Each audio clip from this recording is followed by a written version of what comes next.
All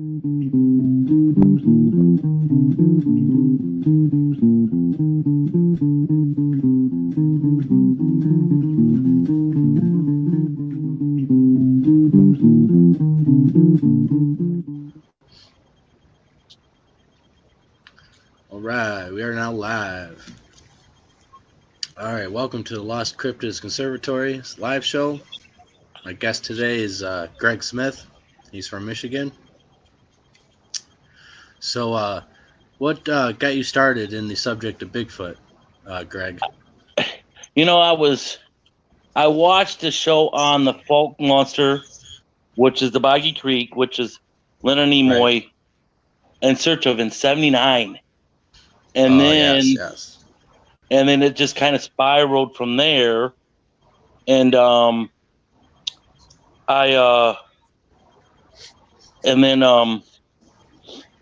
one of my aunts lives down there on the outskirts of Boggy Creek, and she was telling me about her sighting, and it just kind of went down and just kind of spiraled from there. I mean, then I had two different police officers, tell me their encounters in the '70s, and I just couldn't get enough of it. And you know, when I was growing up, we didn't have TV shows or the internet, so everything was done on from the libraries. So give me 1 second. Let me share this with my page, and so I can get people coming from there. And then it was and then I just kind of went from there. I mean, as soon as I could drive, I was instead of going out, I was going out to the woods to actually. How can you say BBG drive? I'm sorry about that. My son was. I was saying, it sounds like you got a young squatch there with you. Yeah, he wants to. He's doing a search, and I'm talking. That's all right. But so every time I'd go out, we would actually go to Squatching when I was driving, and it just kind of went from there. And I've been doing it for 35 plus years. People don't realize, I've got more time than most researchers in the woods than most people do. And what I hate is, I have time spent in the woods, and people will pick on, be like, oh, that ain't how a Bigfoot acts, but they've never been in the woods. Right, there's a lot of that stuff throughout the community. Yeah, they yep, it's just how they are. And how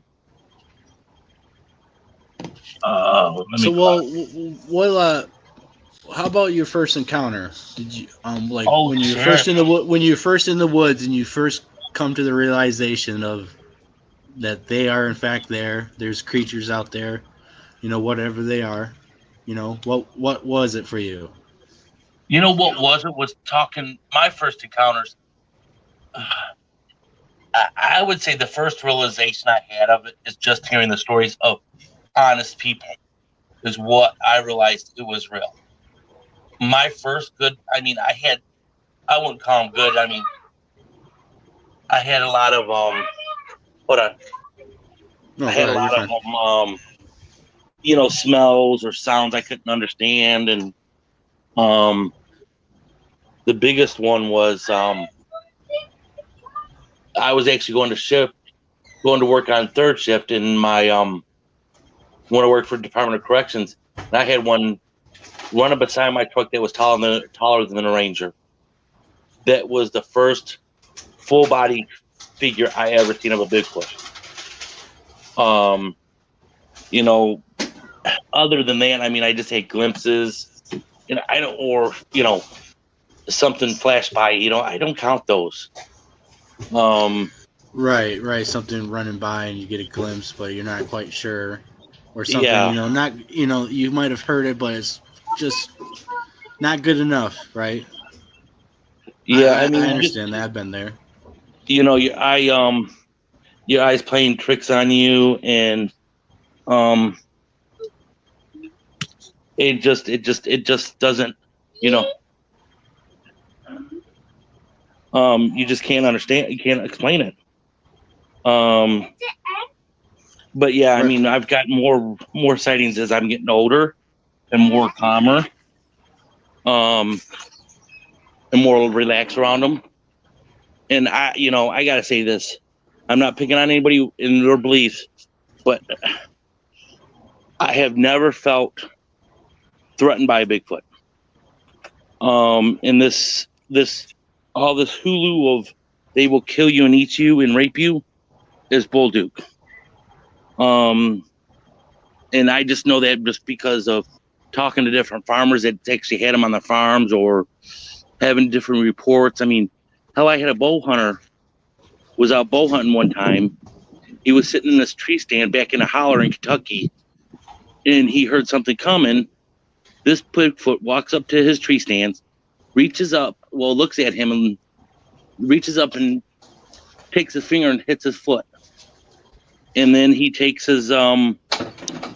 he grabs his foot, doesn't pull on him, and the Bigfoot just turns around and walks away. So when people say they're dangerous, they're dangerous if you provoke them. I have never ran into one, and Jim will verify it. We have pushed the envelope, and they haven't messed with us. Well, I I don't think know a if lot of Jim's on people. here. I think a lot of people think that they're different individuals, so they're gonna do what they're gonna do, and I have myself have never felt threatened. They have come close, really close, but I can't. nothing aggressive. So, I'm but quoting I think it's something. possible for sure. I mean, you get a grumpy one or a place where Even you're not supposed to be. the grumpy one that I nicked Grumpy has never actually made us fear for our lives. And he chased us for a mile and a half. Who's So paralleling you, following yep, you guys. yep. And he was actually making sure we heard him because he was stomping in the woods. Um, so that's how I know. I mean, the only time they will hurt you or injure you is if you kill one or you shoot at one, and it's on. Yeah, I think most people recognize that would, and anyone Um, would. I mean, if anyone shot and killed your family, you would be enraged. So it's pretty natural to assume that. but I can't. I have information, and there's only 14 things of this. I can't say where it came from. I was sworn to secrecy. But basically, they have a set of laws, and one of their laws is not to harm humans. Um, Another one of their laws is a male squatch can't have sex with a female human because the female human would not live to it or would not live through the pregnancy. Um, Now a male human can have sex with a female squatch if he wanted to, but yeah, no, squatches won't touch female woman unless she's hurt. All the native folklore, and I don't know where a lot of this folklore people get, but I have never found anything in native folklore from native languages or talking to different Native Americans that they don't feel that they're a threat. Some of them think they're spiritual. Some of them think they're skinwalkers. I mean, it's just all types, but they hold them up to higher regards. That's if you can get an elder to talk about them. They won't talk about them because they're Yeah, a lot of spiritual. it's hush hush, and they're not allowed to. And I think it's secrets that they don't want the white man to know, just because of what has happened. Pretty much everything has been decimated, and um, from my experience and knowledge is the legends vary. Sometimes that they're good and they're elder brothers, or they're a spirit guardian that watches the forest, or they do you know eat people and hurt people, and then sometimes they're bad, and so you get a variety of different tales and experiences from the native folklore. So Yeah. I mean, the only time I've ever heard of one attacking is when a bunch of miners in upper Michigan, were they No, they were loggers that killed a Squatch and took it back to the cabin. And only one of the loggers made it out alive. And they could basically, once the other ones died, he threw the body of the Bigfoot out of the window. And they were fine with that. So that satisfied him. They moved on. And he came out of the woods the next day, scared as shit. And you get people that have seen them and they don't understand them, and they think they're going to hurt them. A Bigfoot is going to turn around and walk away from you. He's not a bear. A bear will even turn around and walk away from you if he isn't. Most of the time. Yeah, I mean, and plus, some of the stuff that Jim and I have done, I mean, hell, Jim can testify to this. Me and him and his son, Jack and I, which is his son, chased a Bigfoot, and nothing happened. The Squatch lost us. I mean, it's the middle of the night. I've had one. This is a good one. I was waiting for Jim one night, and we were going to do the live broadcast, and we're trying in a new spot. So I'm sitting in my truck talking to another buddy. I keep seeing a flash. I'm sitting on the driver's side. I keep seeing something come by my window.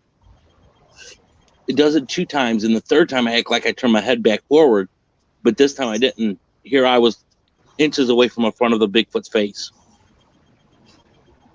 So, I mean, that Bigfoot could have just reached in that window and took me out. And then he went and he went to the back of my truck because my back was facing, my tailgate was in the woods. Grabbed him, pop out of my cooler, and left. Right. I think it is true. A lot of times, if they wanted to get you or anyone else, they could. Anytime they chose.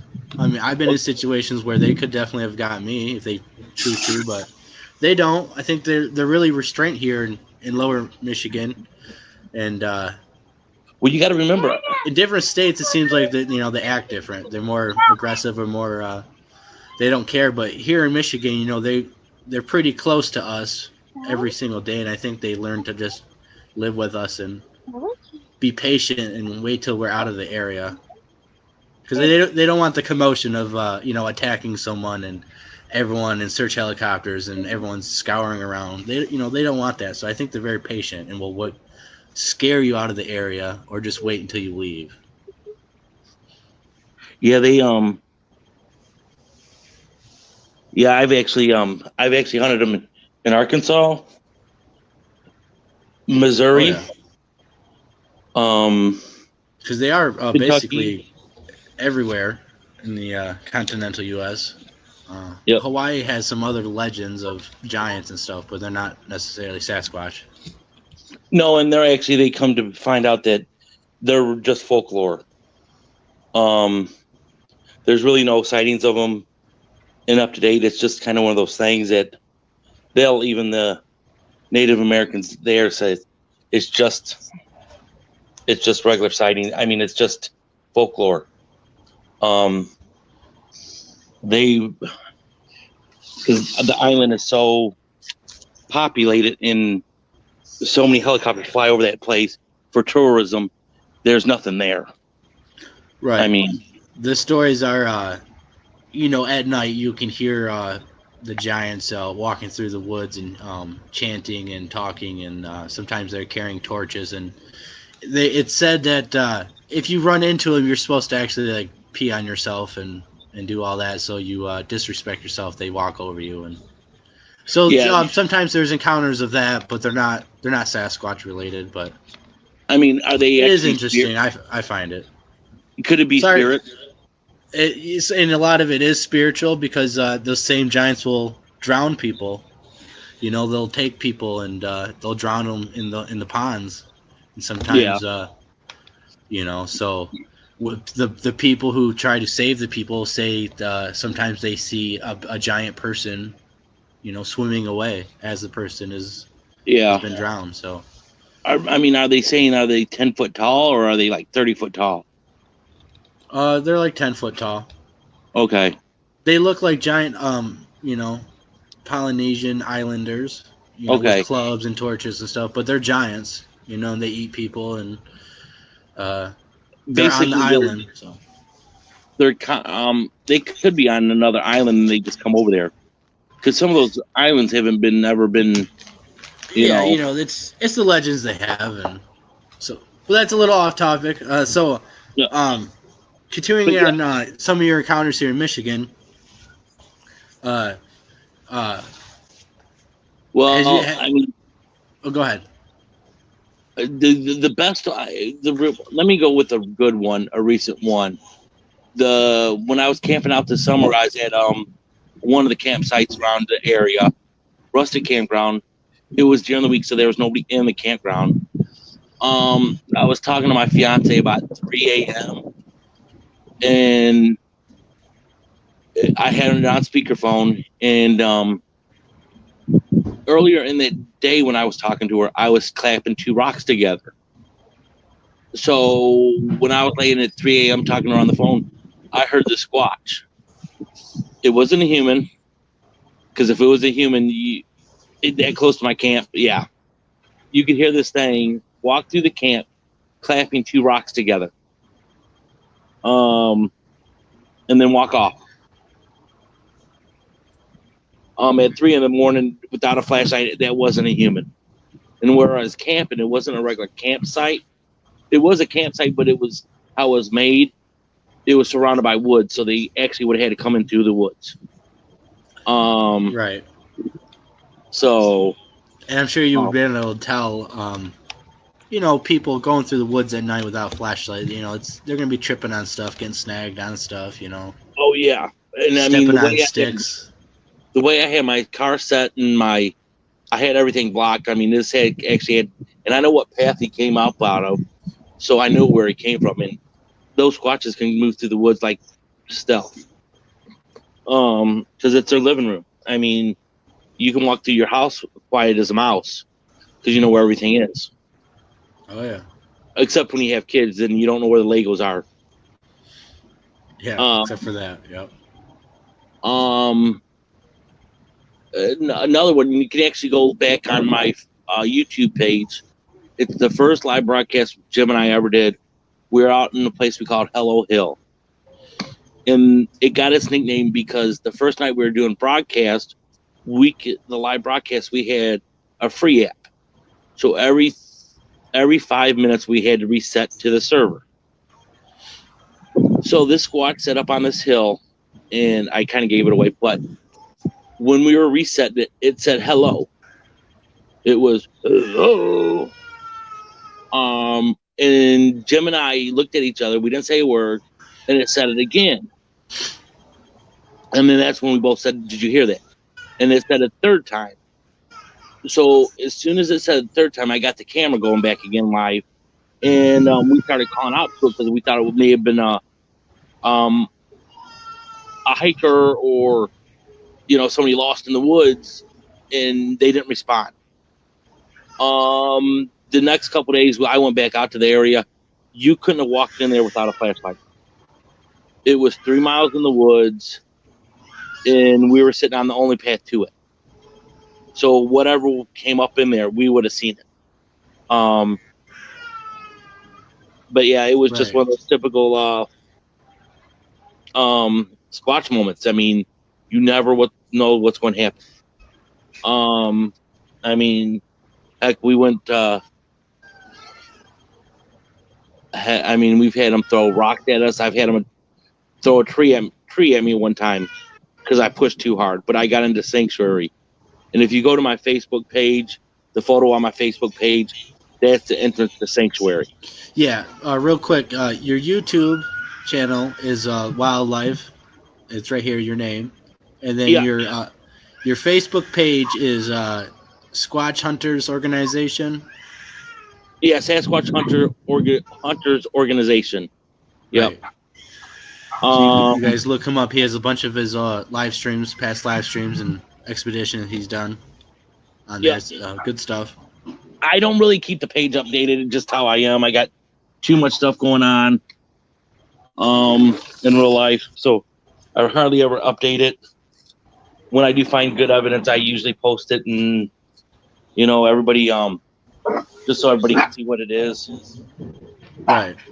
Well, there's a lot of stuff from last year and the years before that on there, and oh yeah, some good stuff that you caught on the live stream. So. Oh yeah, I mean, there was that one time that I'm sitting there, they're throwing rocks at me, and I'm hurtled under the camera because they're trying to hit the camera and knock it down. And I'm trying to hold the camera up, and they're hitting tripod legs and everything else. That was when we had 6 people out with us. Three went down the path. I stayed in the middle of an area. And they went past me, and then Jim and his son was in the parking lot. So we tried to do a 3 thing, and oh yeah, it was I got some pretty good action. I think Jim and them did, but the other 3 didn't. But that doesn't necessarily mean anything.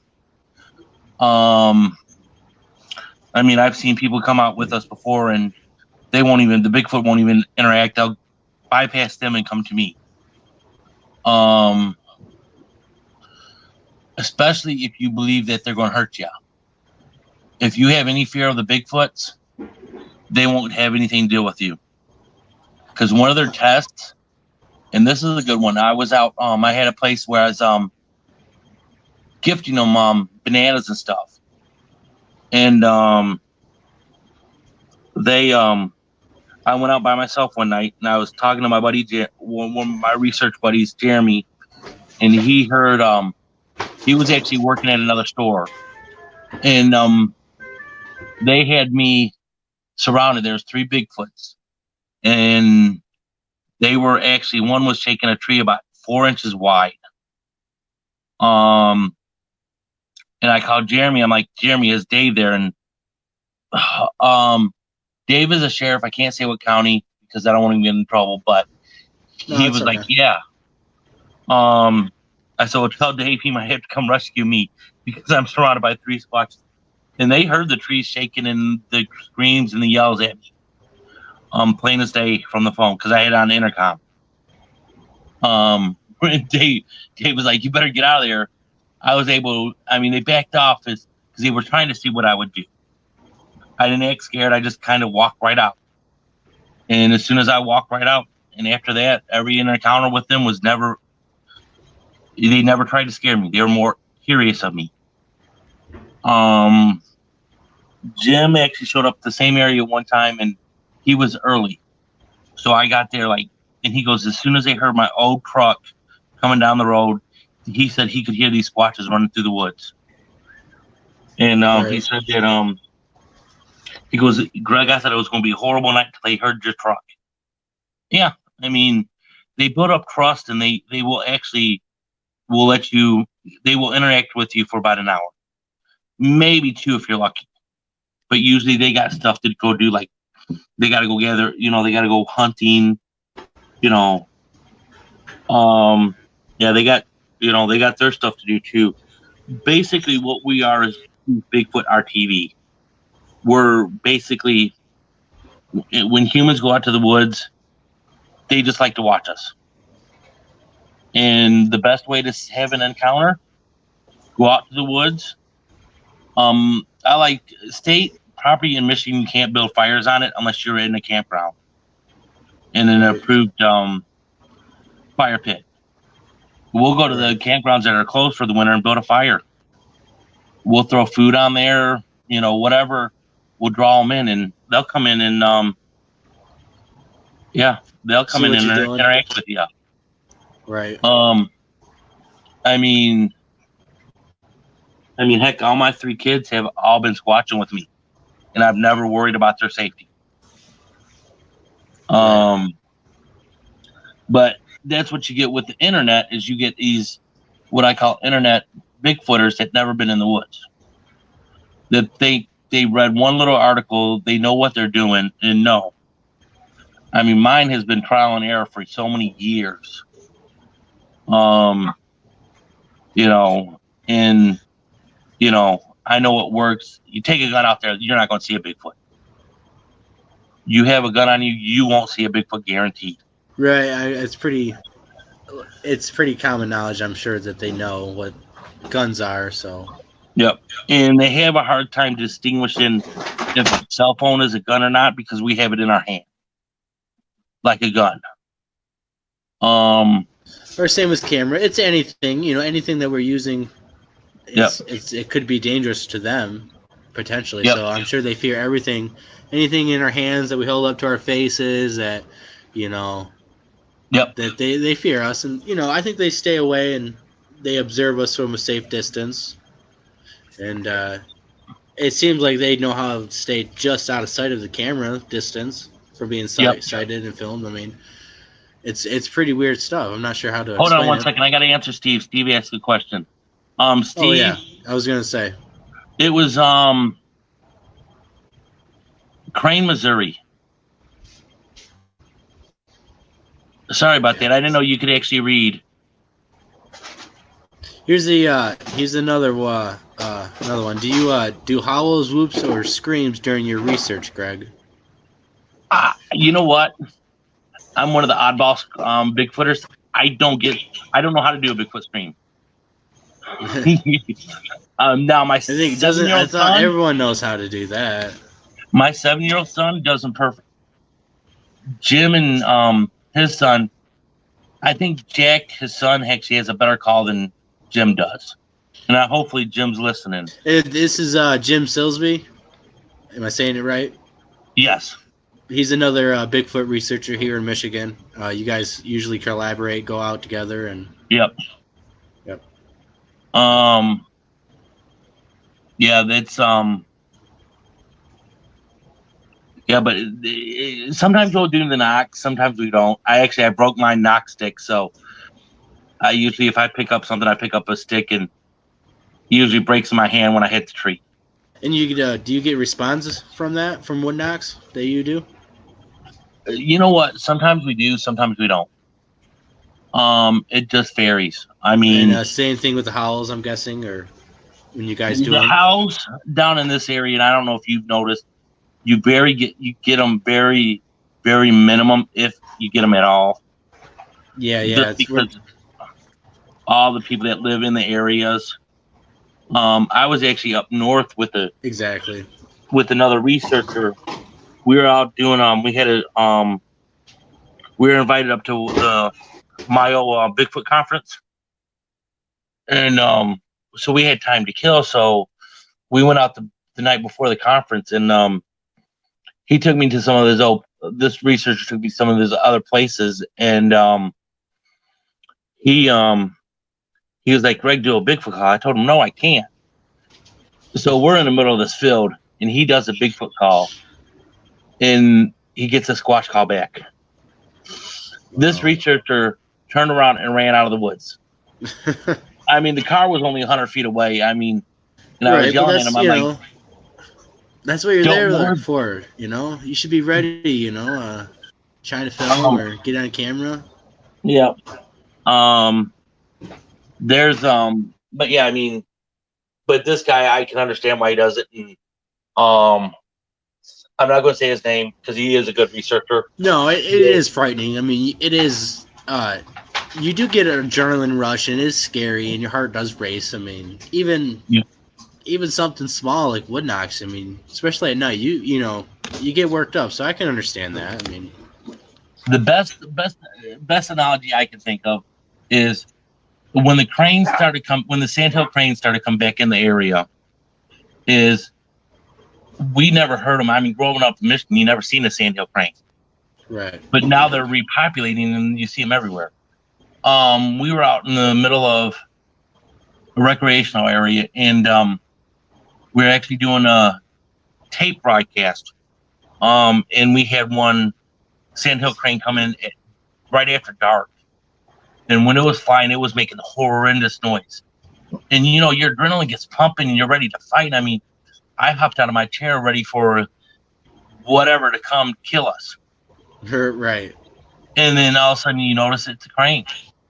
Yeah, they do sound pretty weird if you've never heard them. They honk and they you know, it's a racket. And if you weren't if you didn't know what it sounded like and didn't know it was a bird, you probably would think it was a squatch or some monster. I didn't even think it was a squatch. I thought it was some kind of alien creature coming to eat us. Yeah, exactly. It sounds pretty weird. And then we had one that same area, and it wasn't the same day. It was like a couple months later. We actually had a chimpanzee sound. So there was a squatch in the swamp that we were sitting by that did a chimpanzee sound. We don't know if it was an escaped chimpanzee or if it was a Bigfoot. We don't know because we couldn't confirm what we seen. You know, I would say there's no chimpanzees around here, but I do know people growing up that their grandparents used to own lions, and used to own exotic animals here in Michigan a bit more. And but you know, I heard out with James, and actually it was in between. I was filming in between clips. We heard an orangutan sound, and it sounded like an orangutan. And we were getting grunts and whoops and stuff too, but it was in between. I was filming, and we got an orangutan like whoop. So, I mean, you just never know what you're going to hear out there. I mean, right? But it was definitely not natural. You know, just like a chimpanzee sound, it doesn't belong there. And I'm sure they can make sounds that are similar. You know.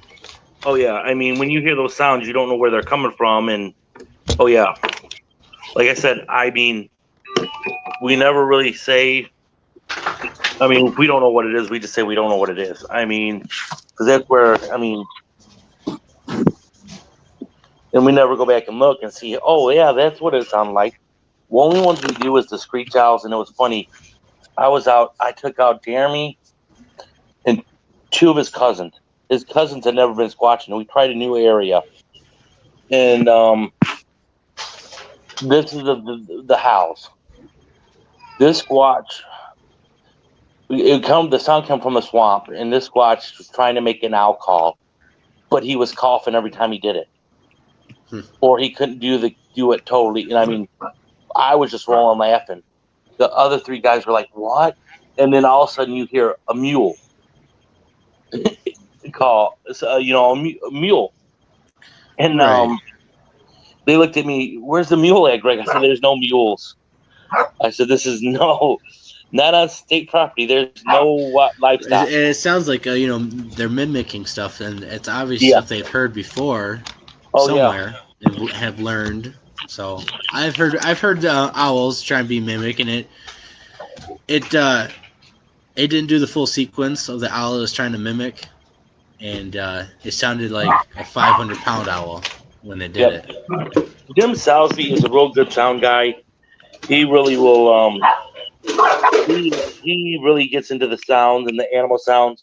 So when you ever actually have any questions, look him up. And he's one of my admins on my page, so you can send him to tag him on there and ask him. But yeah, he does a real good job on the sounds. And then but like I said, not only just cryptos. I mean, we've run into stuff we can't even explain out there in the woods. More paranormal stuff. Yeah, I mean, and it's people's, you never know what you're going to run into when you get out there. People's like, and I tell everybody, if you want to go, you really want to believe, just come with me one night and you'll believe. Right, because you've had orbs come into where you guys were at, and ghostly type things happen, and we've had UFOs. If I if I remember right. Yeah, one night we were out there and we actually was out what is it? We're out in one of the areas you go in and we were sitting on a bridge on this lake and we noticed there was something up, a bright light up ahead, up above us. So there was three of us. There was four of us all together. So Jim looks up, Jack looks up, and Bree, my daughter, my middle child, looks up. No, Bree. No, you weren't there, Brandon. And I went down to grab my camera to record it. And basically it looked like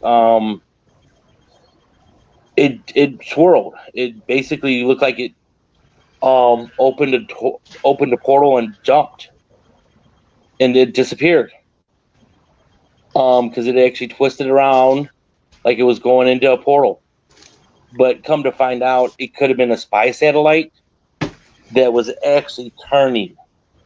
So, I mean, we do our due diligence to figure out if it's true or fake.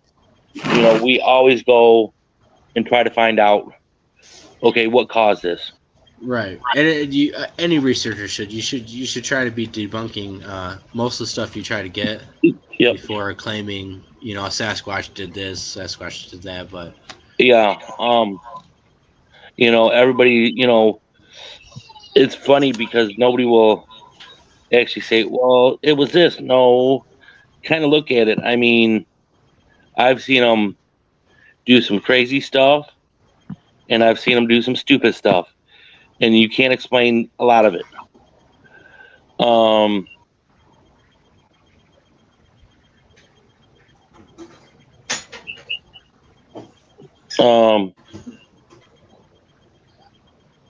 got another question here if you want to answer it.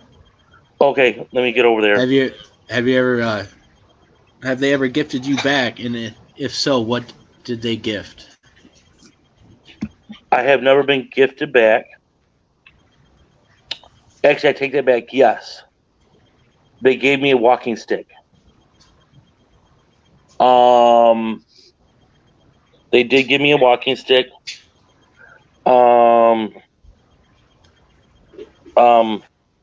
But that was about the only thing I got. Besides the handprint.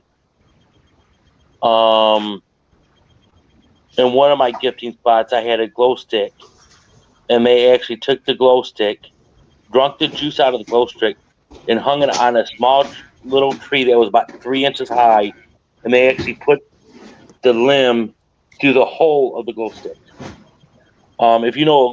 If you ever seen the glow sticks you buy at the dollar store, they have a little hook on them, and they also have a hole in them to tie the little necklace. Right.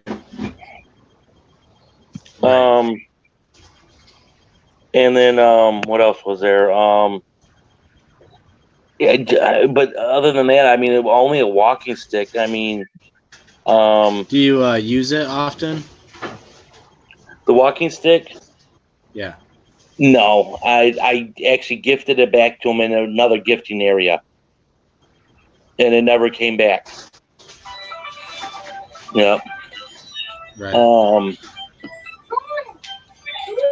And the reason, again, when the question comes up, no one can see who it posted. It's because you have to grant StreamYard access, and basically it's just going to take your profile picture, and so it can post it up when there's a question. So that's why we can't see who's posting that right now. But. Or just when you type the question, just put your first name in there. Right. I know you guys can do that too. I know I can see Steve, and that's the only name I can use right now. Right. They have to grant StreamYard access to do that, and they just want the profile picture to be used. Okay.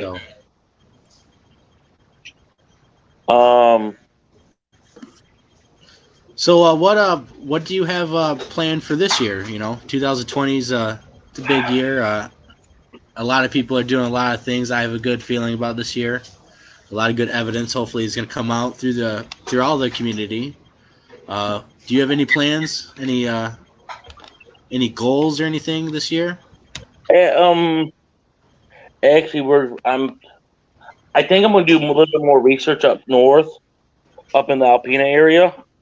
Oh yeah. Just because I have access to stay there for weeks at a time. Yeah, and that's a great area up there. And some of the stuff that I found, I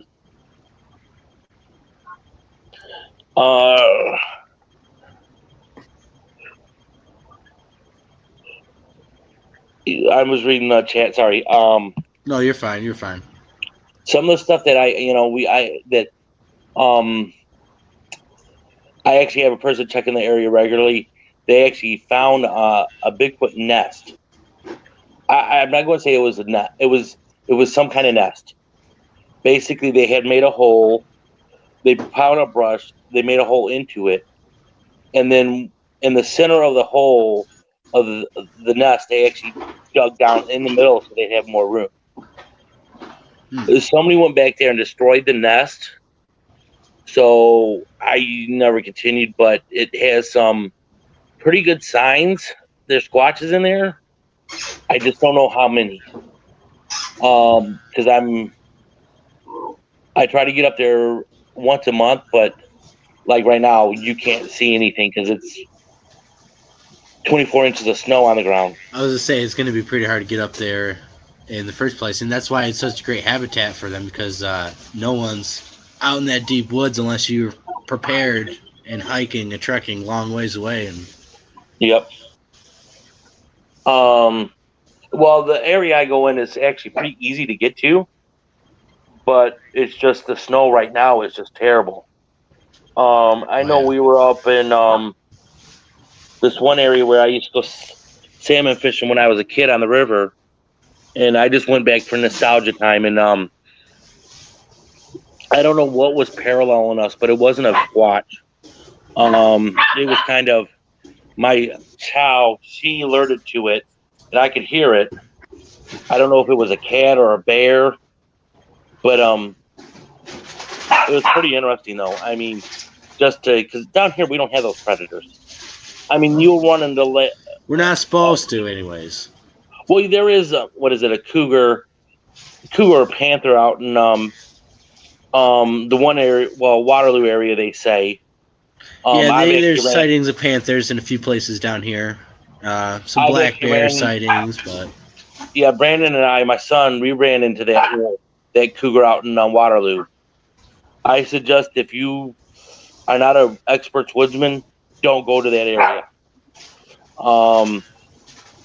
Just because of that cougar. I mean, you don't know what a cat's going to do when he's starving, but I'm sure he's not. Right.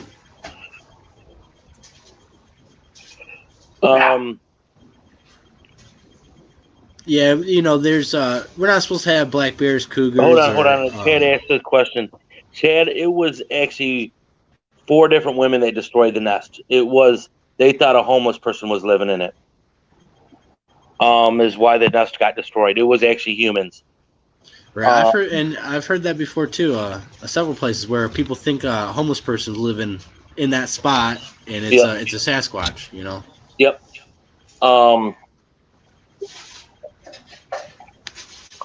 I mean, it's a good area. I mean, it's got plenty of deer in the area. Oh yeah, for sure. It's up there. It's wilderness. Yep, plenty of turkeys. I mean, and if it actually wants a good meal, it can just go rob the trash bin right down the road. And people keep out of the area, so it's a city park. So there's no hunting allowed. So it's actually a sanctuary basically, but it breaks off into it's the first part of the deep woods out of Alpena. So it's like, it's like the edge of the town. I mean, hell, if I live as a Squatch, that's where I live. Where somebody wouldn't look for me. People don't go back there at night. Exactly. I mean, they're watching TV and going to bed. I mean, no one's out in the woods unless you're squatching or doing some predator hunting. You're not in the woods at night usually. No, I mean, yeah, I mean, it's yeah, like I said, even I mean, coon hunting's gone. I mean, people don't raccoon hunt anymore.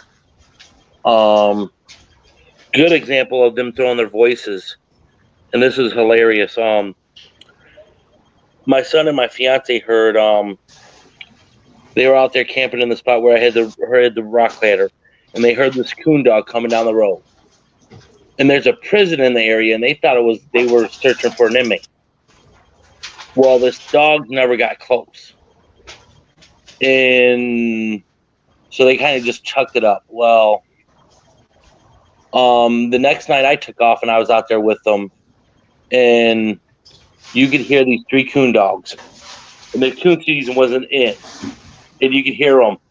They were one say was a half mile away from us, the next one was a mile away from us, and the next one would be on the other side of us. So the Squatches were actually using coon dog call sounds to talk to each other.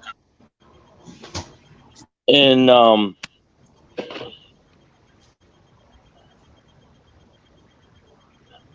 hey Brett, the video says no. Who else has that problem? Does I can't type in the chat. They're saying they're not getting any voice. Yeah. It might be just on one end. Hopefully, it's just on that person's end. It's not the whole video.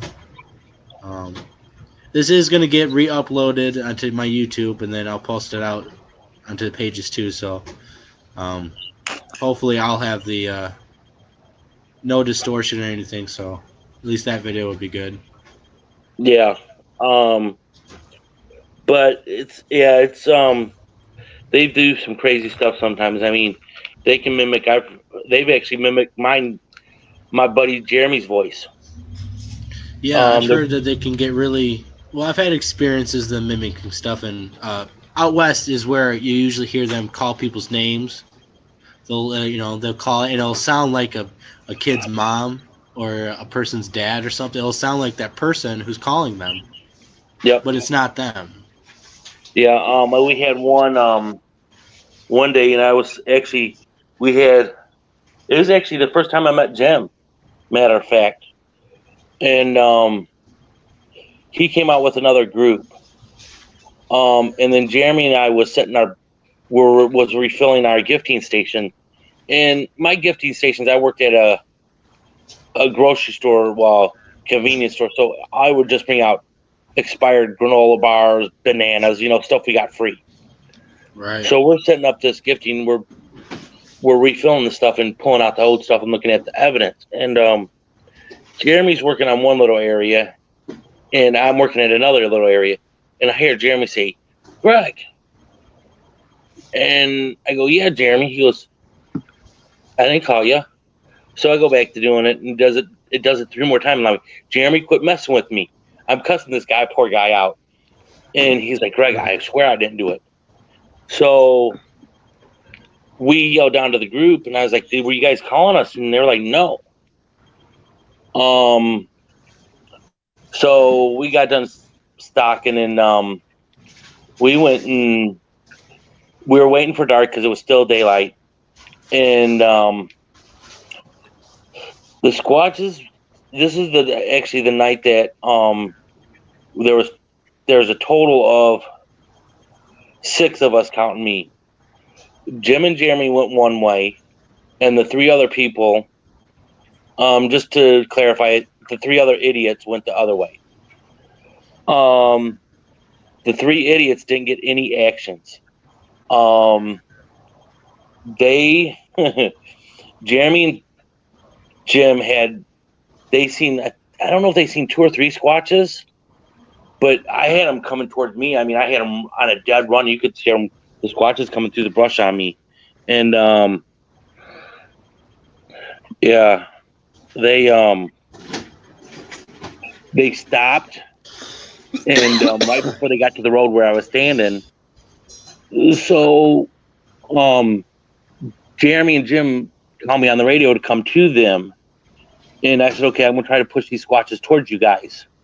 So I went down, and I was going down an old fire road, and there was, when the 5 of them went down the old road, there was no brush on it. The Squatches had put brush on it, and I don't know if they were messing with me or the people that they didn't like, so they would have to move the brush to come back. But yeah, so I got to jamming them, and they were telling me about the Squatches. They had 3 of them, 2 or 3 of them. I can't remember how many they had. It's been so long, but yeah, they had really good Squatch activity, and they didn't get any smells. We never usually get smells, only in the fall. It just, I don't know why we don't. I think these Squatches are a little bit cleaner than other Squatches, but we never get the smells like we do with, like I've heard from other areas. I mean, we'll get them every so often. I've never gotten smells myself, so I've been pretty close. I don't know if it's you would think they're just stinky all around, but maybe it is they can release pheromones when they want, like gorillas. Yep. I don't think that they're ape necessarily, but there's a lot of things we just can't explain. Yep. But I've never smelt them, and I've been pretty dang close multiple times. So. Have you ever been zapped? No, I don't think so. There was I think 2 times, one time for sure where I had a really bad sense of dread happen, and I had to get out of the world, out of there. And that wasn't a Bigfoot. Okay, I'll explain a good way of how zapping actually feels, because I get zapped all the freaking time, and I hate it. Basically, it feels, like when you're a kid, how you spin around in a circle when you get drunk. Right. That's what it feels like. And it doesn't. The onset of that doesn't hit right away. Basically, you get confused, and you'll make the wrong decisions. We had one when Grumpy zapped us. We had one of my childs with us. The child wanted to go the right way. We wanted to go the wrong way, and he pulled us back to the right way. And in our rules, when we're out, we don't discuss nothing that happens outside, out in the field. We either wait to the next day, or when we get to the parking lot. So I waited to the next day to talk to Jeremy. That's when Grumpy chased us out of the woods. And I called Jeremy up. I'm like, "How you feeling, buddy?" He goes, "Man, Greg, I got such a freaking hangover." And neither one of us drinks. I said, "Yeah, it feels like we were spinning in circles all night long." He goes, "Yes." And we both had the after effects of the zap. It feels, it's basically, it feels like you've been going around in circles for hours. And then you stop and you get your equilibrium back, but you still got that kind of hazy, kind of headache, kind of, yeah. Some people, Jim's never been zapped. I've been zapped and Jim's been there. So it only affects certain people. So I don't think it's actually a sound frequency. Now I'm going to kind of go on the woohoo side. I think it might be something telepathic. That's why some people are more acceptable than others. But right, because they did, but it seems they did. Like they can choose who to hit, or it seems like again they tried it. There was an expensive experiment with infrasound in Australia at a concert, and they had mixed results like that too. It was like, I don't even remember how many. It's been several years since I read it, because but basically, like 1 out of 5 people was affected by it, and so some people just might not pick that sound up. Some people are like EMFs, electromagnetic frequencies. It's not. It's different. It's not infrasound, but it's stuff that can still affect you, and you can get sick off of it. High EMFs can make you sick and drowsy and dizzy, and So some people think it's more of that. Was the infrasound and yeah, EMFs. EMF. Now you know what? Actually, and it can affect electronics and. Hold on, let's talk this out, okay? I switched over to private. Hold on. Okay, guys, I'm gonna talk this out. Okay, if it's EMF, so that would explain a lot of stuff that happens with the trail cameras. Right, it affects the electronics and stuff. They can. It would explain a little bit more than infrasound in some cases. Yeah, because that would I actually had a trail camera. It's the night I seen Blondie, and I'll tell you the Blondie story here in a second. But he walked by 2 trail cameras. When I retrieved the trail cameras, my trail cameras weren't the good expensive ones, so you could actually see the red light from the night vision, and I seen the red light go off. So when I went over there to pick them up, there was 4. Now they had no pictures on when I set them up. One of them had 4 shots on it, and the other one had 3.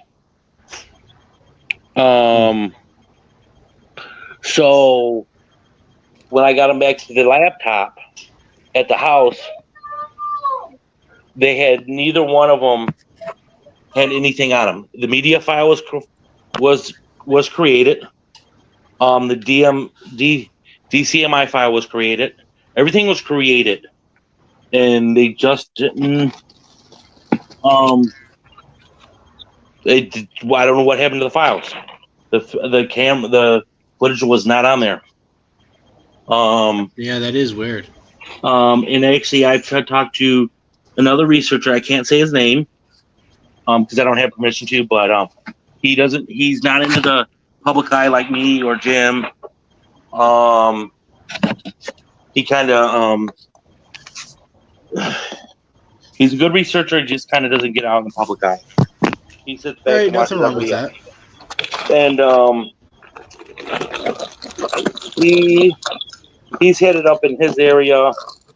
And then I talked to a guy out of Texas. He had it in Texas.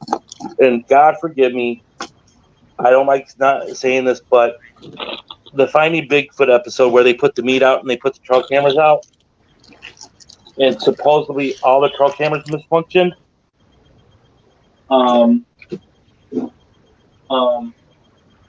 So there's something out there. I mean, they give something off. I don't know what it is. It could be, the static electricity from their fur. I mean, it seems like they can direct it and concentrate it enough to people get zapped, I guess, and equipment malfunctions. I've had batteries drain a little bit faster than what they should have, and yeah, but it was too. I mean, the drain and battery things. The only time I've ran into that is with spooks, is with ghosts, and usually, and it's kind of funny because I want to try to go into the little draining battery thing. Especially Michigan, you've always had people who've died all over the state just because of the history, the French Indian Wars, the trading, the British Wars. I mean, so you never know when you're going to run into a spook. Right. There's a Bigfooter out. There's a Bigfoot researcher out. He actually was trying to record Bigfoot house. So when he got home and started listening, he actually recorded a ghost talking to him. And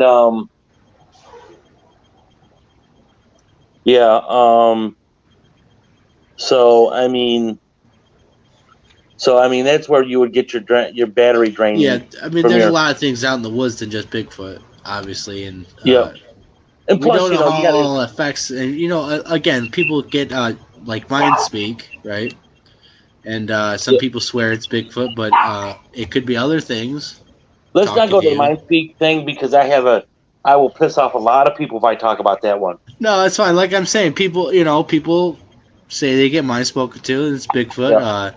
People get mind spoken to, and sometimes ghosts will talk to them and stuff, and aliens, and just saying there's a lot more out there than Bigfoot. Okay, let's go down. And we don't know how it all relates, and let's go down this path. There are some people that are in the Bigfoot community right now. That's why I kind of got out of getting in with the whole community. That are actually Satanists, and they are and getting them to invite demons into them. That's being enough said. They tried to attack me, and I was able to fight them off. But yeah, I know I'm sounding like a cuckoo, but no, there's a few people, and I've seen them. Yeah. Your pea throws are done. Come get them, pea throw boy. But like I said, it's when you hear mind speak of people talking mind speak, walk away. Because I've never had it happen. I mean, I had an issue, and I'm not going into the woohoo side because I still don't know. But yeah, it's the mind speak scares me because they're unprofessionals. They're not actually psychics, and they don't really know who's talking to them. Right, it could be a number of things. Or it could be It could be Bigfoot. Who knows? But I think personally that it probably is something else first. Yeah, I mean, and something that's not nice. Yeah, from my experience is they're not nice, and I mean, I'm not saying Bigfoot can't do it, but most likely in just regular terms. I mean, okay, everybody's got to look at perspective. Okay, if Bigfoot could do all this stuff, portals, I'm not saying they can't, because I've seen some portals and or seen some lights. I don't know what the hell they are, but let's just saying, okay, why would you choose to live in the woods naked in the middle of Michigan in the wintertime when it's 20 below if you had all that power? Right. I mean, come on, really? I mean, think about it. Well, if you want to get real into the woo side, that they live in, rocks, or they live in trees, or they can live in the water. Yep. And, they. Oh yeah. And they, maybe they go to a different dimension, and then they come out here and. But you know what I'm saying, though. I mean, there's so many dead ends. I mean, you can just keep going and going and going and going, and it'll never end. What could be? I mean, this is reality. I mean, and we should be more scientific. It should be more scientific and try to explain and, Yeah, I mean, capture evidence of it. If you get evidence of Bigfoot on, going through a portal on film, well, then that will help prove that Bigfoot's used portals. But until then, I actually had a guy that said he knows where portals are. And I told him, okay, I said, I'll go buy the cell phone with a GPS tracker on it, and we'll throw the cell phone through the portal. Right. He goes, well, the Bigfoots won't let us get it that close. I said, I will go buy a $30 drone, hook the cell phone up to the $30 drone, and we'll fly the drone right through the freaking portal. Right. And we'll just make sure it's an international phone. So you have, you have all right. You can track it and stuff. Have all that data. I know, we're way off topic and stuff. We've gone in the deep end, but it is fun to think about. But if you're being rational about it. But let's get back to the normal, okay? Yeah. If Bigfoot's doing all that, I think there's a lot more going on, and it's not good. But yeah, but it's good for these people to hear this stuff, because I don't know if because like I said, well, some of them are out there. I mean, it's good to hear, get them warned and get them, like I tell people that ask me when I'm because it's on my Uber profile that I'm Bigfoot researcher, and they'll ask me questions. I'm always saying, if you don't want to go down this rabbit hole, don't go. I said, once you get down this rabbit hole, you'll hear some shit, you'll see some shit you can't explain, and it's always good. It's always good. Hi, Facebook user. We don't see your name, so if you could, when you say hi, say your name so we know who it is. Yeah, you gotta grant StreamYard access. It's just what they do, and I actually think I know who that is. I think she's a little yep. But I think that's my stalker. She's probably gonna kill me for that one. But yeah, it's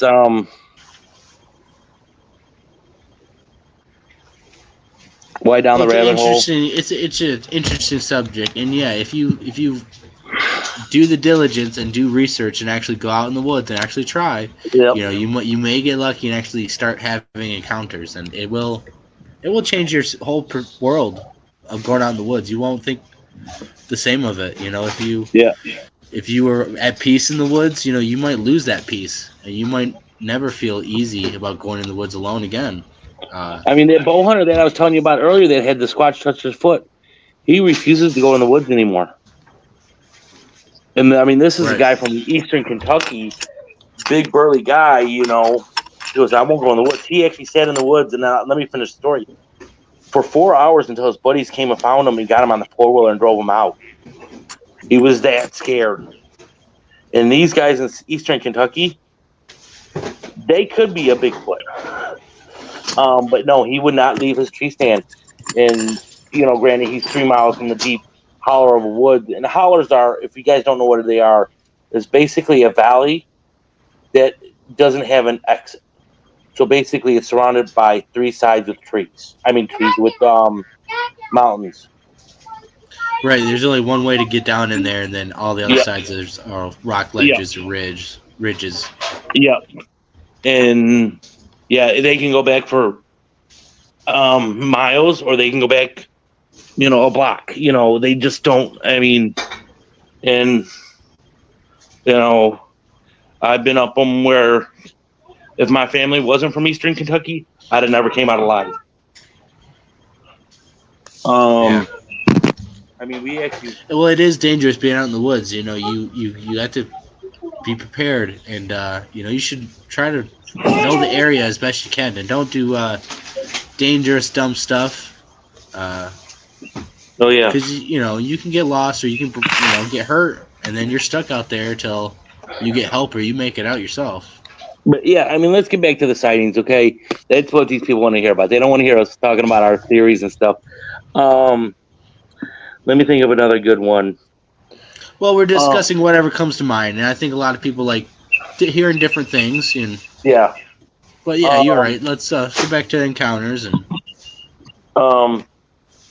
Yeah, they and it's funny because if you actually talk to state employees, a lot of them will be like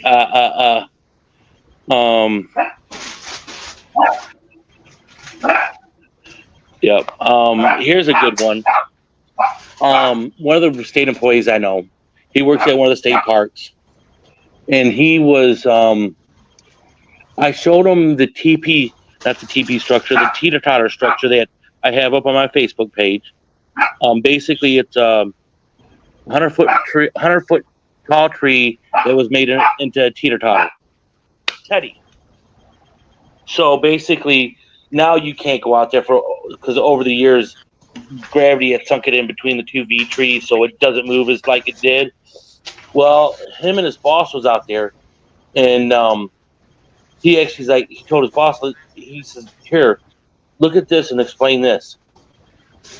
And his boss walked away and says, "I can't." He goes, "Did we do this?" He goes, "No." But the area is ruined for squatches because they put a brand new path in there. And it's actually where you were talking about going the other day. Is at teeter-totter tree. You remember when you were telling me about the trailhead? Yes. It's out there on the backside of it. That was the teeter-totter tree was there before that. But yeah, it was actually pretty good. It's pretty interesting when we first found it, and they had actually took me out. Other researchers had found it, and they actually took me out there. And I mean, very interesting stuff. We actually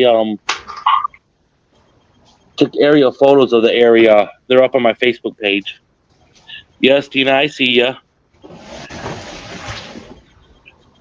Yeah, the area is pretty squatchy, and it has. There's been sightings by a few people. I mean, Hey, okay, what theories would you like to hear about? I mean, and by the way, what is your name that asked that question? yeah, we got a little bit more time. We'll probably run about 10 more minutes, and then we'll be cutting it off. But Actually, I'm good. Like I said, I'm not leaving the house because everything's freezing up right now. So you're the one that's running this show, so just let me know. Okay, yeah, Chad. Yeah, Chad. If you want to, I mean, I have all kinds of theories, but like I said, theories are theories, and what actually really happens in the woods is totally different. When I think I have a theory, Chad, the Bigfoot proved me wrong. Yeah, I think they do that to everyone, though. Yeah, here comes one of my grumpy Bigfoot hunters.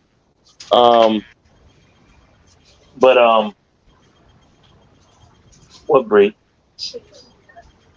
Should do what? What, you want some ramen noodles?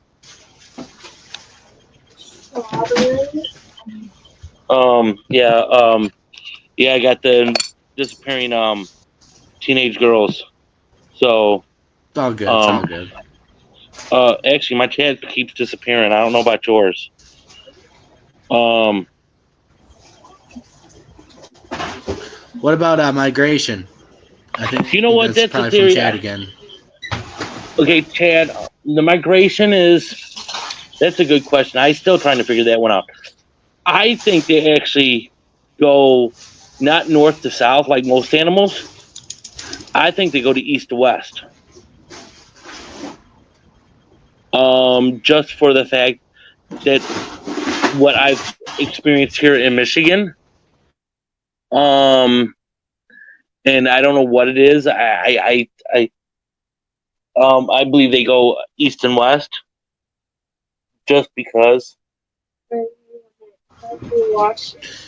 Yeah, I think that they stick around the area. They don't, if they migrate, they don't go super far. If no, anything, and I just think a a couple lot of times miles when they do away. migrate, they're actually migrating to leave the deer herd they've been feeding up on. Yeah, if anything, it's only a couple miles. You got to remember, deer only travel within a mile of where they're at. So, yep. All they got to do is travel 5 miles to get fresh deer.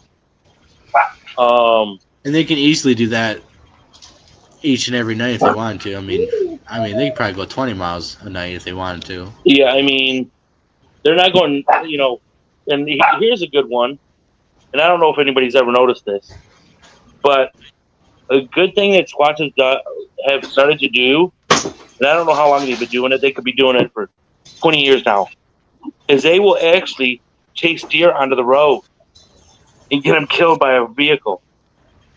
And the only reason I figured that one out was I was coming home from one night from work, and there was a herd of probably 15 deers in the middle of this road, and they would not leave the road. They kept looking into the woods, and I don't know what was in the woods. I don't know if it was a cat, but there had to been 2 cats working the area because they wouldn't go on either side of the road. They stayed in the middle of the road. Basically, I had to go down and basically push them out with my car. It was pretty hilarious. So that's when I came to the moment of there was probably a couple squatches in there, and they were trying to get some food, and they pushed the deer onto the road, hoping a car would come by and kill one. Free dinner. Just didn't feel like chasing them down, I guess, right? Or maybe. Yep. Well, I mean, you think about it. If you go and fight a deer, you're more likely to get hit by one of its hoofs. But if you sit there and push it to the road, that car is going to get the damage. You're not. And Right. you got instant. Here's a good one. Okay, I was coming home from work about 3 a.m. one morning. Okay, the road that I take runs along 23. It is Whitmore Lake Road. So if you guys want to look up Ann Arbor and Whitmore Lake. There's a road that's called Barton Drive, Whitmore Lake Road. Okay, it parallels US Highway 23, which is a major highway. A deer got hit on the highway, and it was able to run, and it died in the northbound lane of Whitmore Lake Road. Okay, when I come through, the whole northbound side of the road was just covered with blood. Looked like somebody, and it was a good quarter-inch thick of blood. Right. And you can see that I actually went around the blood, and I was like, wait a minute, I got to go back and check this out. So I got my thermal imager out, and I put my car facing it and everything, and I got to looking, and you can see where the road and where the road stops on the right hand on the shoulder. You can see that the deer had been struggling from dying because you can see the hoof marks. So, well, I got to say, okay, where's the carcass? There's blood. Where's the carcass? So I got to looking, and you can actually find the photos on my Facebook page. Basically, you can see the drag marks of where something on two legs dragged it into the shoulder of the road, and then they picked it up and walked through the brush. I don't know where it went to. You can actually see the bloody footprints. You can't make out what they are, but you can see the bloody footprints.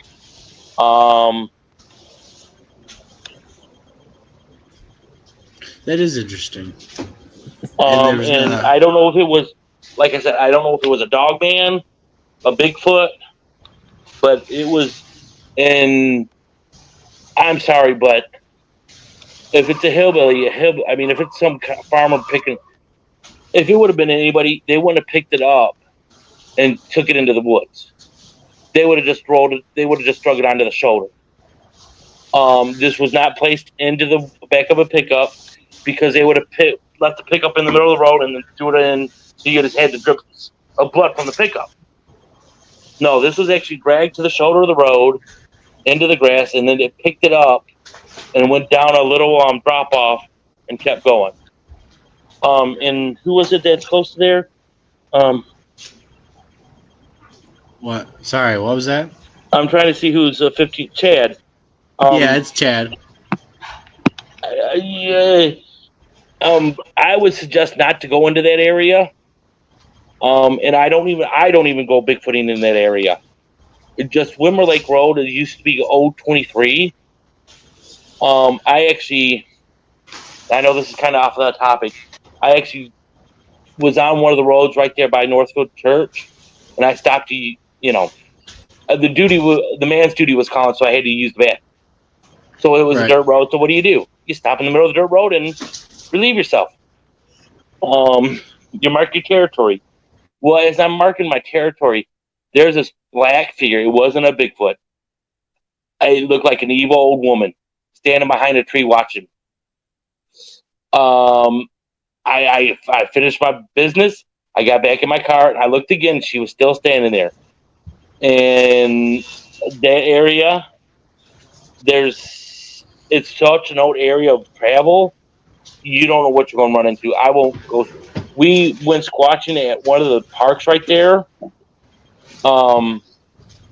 Bree, my daughter, Jim, and I went there, and it was right before a snowstorm came in, so the energy was kind of high.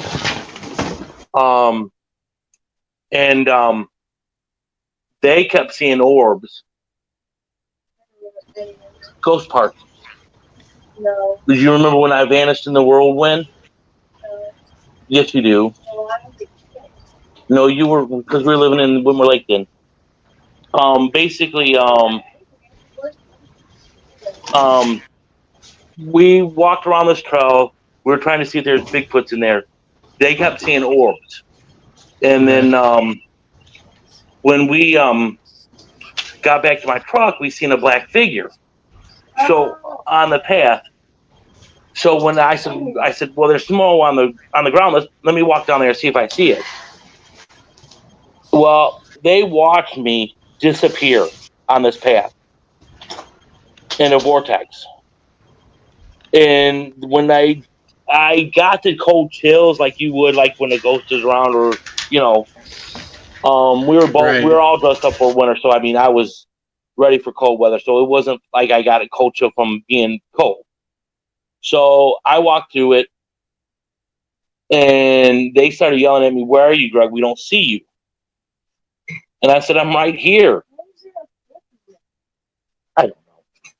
So I turn around and I come back and I reappeared or vanished again or whatever. But yeah, that area is kind of I kind of stay away from that area. And the only reason why I see a lot of stuff there, actually, I'm kicking myself because I didn't hit record when I actually was filming that old church with my flare, and it was really cool. It had you could see little balls of light on the flare go across the air and then pop like they were fireworks. But I didn't hit the record button on my flare, and I didn't get them on camera. But that was really cool to see. Flare makes some good cheap thermal cameras for your phones. $200, and you can have a good flare. Mine just won't. Mine has the old Android plug-in, so I can't use it anymore. But the newer ones have the Bluetooth or the Wi-Fi connection on it, and they're amazing. And those actually can be mounted anywhere. So, like, if you want to mount them on the back of your ball cap as you're walking in the woods, you can actually see what's behind you.